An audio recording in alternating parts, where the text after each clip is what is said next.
Como usar will e going to? Ambas são formas gramaticais para falar do futuro em inglês. Mas é aí que mora o problema. Se ambas servem para falar do futuro, quando é que usa cada uma? Mas antes de começar, se você não me conhece, meu nome é Igor Tavares e toda semana eu posto dicas de inglês completíssimas aqui e tá uma melhor que a outra.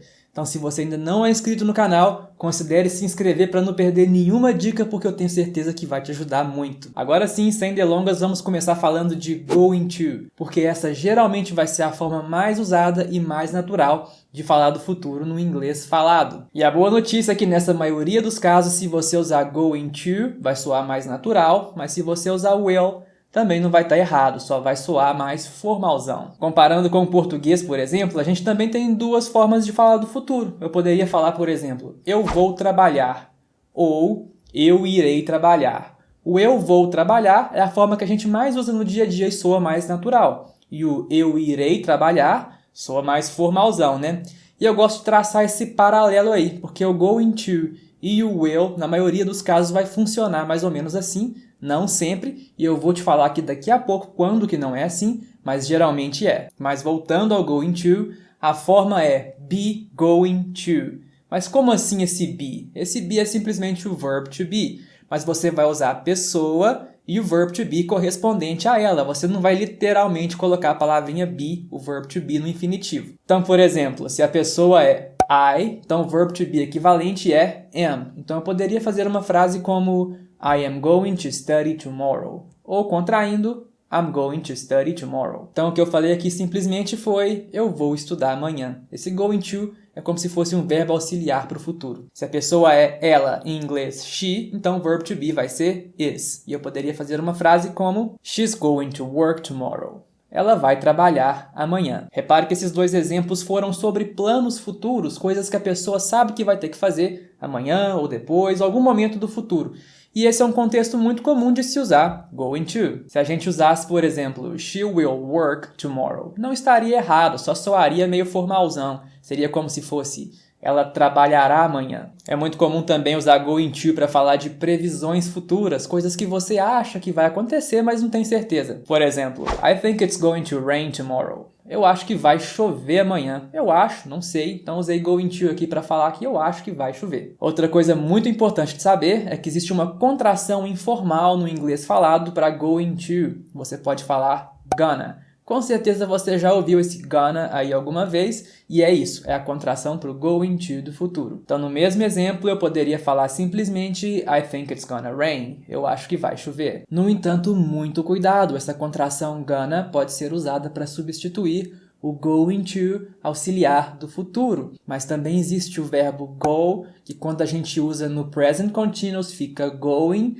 e algumas vezes pode ser que venha a palavra to depois do going, mas não é o going to do futuro. Um exemplo seria I'm going to the beach now. Eu estou indo para a praia agora. Não é do futuro, é present continuous, algo que está acontecendo agora. Então, nesse caso, você não pode substituir esse going to por gonna. Ficaria errado. I'm gonna the beach now. Totalmente errado. Então, eu te mostrei aqui dois casos muito comuns de usar going to, planos futuros e previsões, mas não são só esses. Na minha opinião, o going to é o mais usado. Então saiba os casos mais comuns de usar will e para o resto você usa going to. Agora há pouco eu falei que para previsões, coisas que você acha que vai acontecer, você vai usar going to.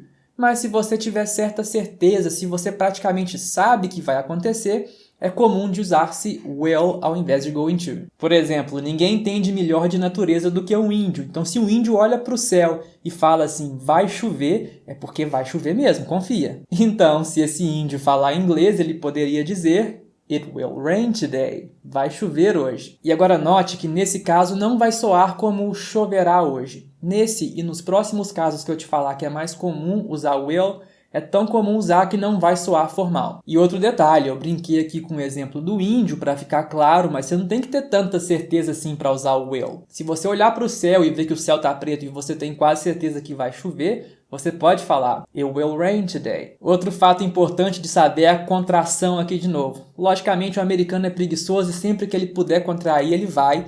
Então você pode contrair esse will como LL. Então, nesse caso de it will, poderia soar como it'll, it'll. It'll rain today. Se fosse I will, ia soar como I'll. He will e she will, he'll e she'll. You will, you'll. We will, we'll. They will, they'll. Meu Deus, que enrolação de língua, né? Mas é assim mesmo. Na frase acaba soando mais natural. Vamos fazer mais um exemplo aqui de previsão e usando a forma contraída. Não tem ninguém no mundo melhor para fazer uma previsão do que uma mãe quando vê um filho fazendo bagunça. Se ela falar, você vai quebrar a perna fazendo isso, você vai quebrar a perna fazendo isso. E mesmo que ela não tenha certeza que você vai quebrar a perna, com esse xingo, ela quer te passar a voz da autoridade. Então o will vai ser perfeito aí nesse contexto. Então faz de conta que o moleque tá lá subindo na árvore e a mãe fala: Get down here, you'll break your leg.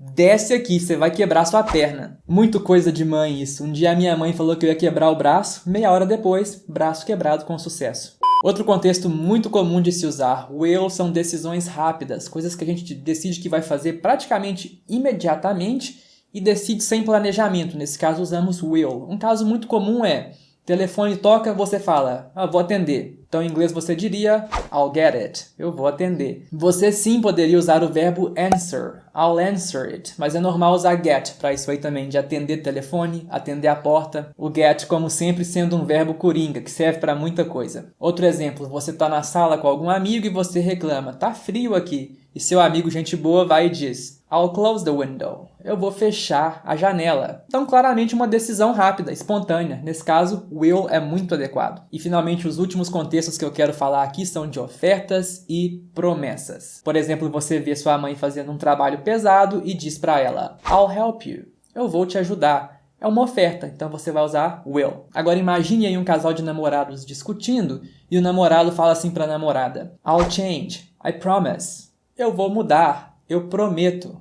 Tá vendo eu prometo aí? É claramente uma promessa. Então você também vai usar will. I'll change. Eu vou mudar. E a namorada poderia responder usando will também. I'm sure you won't change. Eu tenho certeza que você não vai mudar. Primeira observação, won't é a contração negativa do will not. E segunda observação, aqui já não foi uma promessa, foi uma previsão futura com certeza. You won't change. Você não vai mudar. Que também era um caso, o primeiro caso que eu falei que a gente usa will. E tem mais uma coisa muito importante que eu tenho que falar. Muitas vezes as pessoas têm dúvidas de usar will e going to, mas tem um outro tempo verbal que quase ninguém sabe que dá para fazer frases no futuro, mas dá e não é incomum, que é o present continuous. A notícia boa é que eu já tenho um vídeo falando sobre como usar present continuous para fazer frases no futuro, e o link vai ser aqui o primeiro link da descrição. Então confira lá e não se esqueça de se inscrever no canal para não perder nenhuma dica. Até!